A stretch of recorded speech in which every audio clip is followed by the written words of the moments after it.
Այսօր ով են դրել, որ դու պետք է նստես ու լսես, կամ ով են դրել, որ դու պետք է երգես,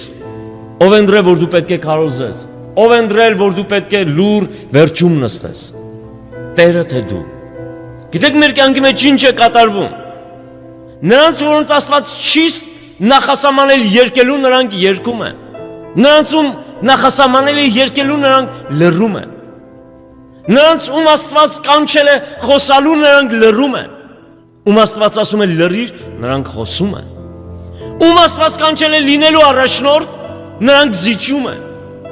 Բայց նրանց ում Աստված չի ուզում որևէ մի բան վստահել, նրանք ձգտում են առաջնորդությամբ։ Մեր խնդիրը սրանում է սրանր։ Բայց Պողոս առաքյալը լինելով գրակետ եւ Աստծո գրքերը գիտեցող մի ազնվորություն, գամաղելի ոտքի տակ մեծացած Աստծո շնորհքը գիտեցող ազնվորություն, նա խոնարհվել էր Աստծո առաջ եւ ասում էր. «Ինչ ես ուզում, որ ես անեմ»։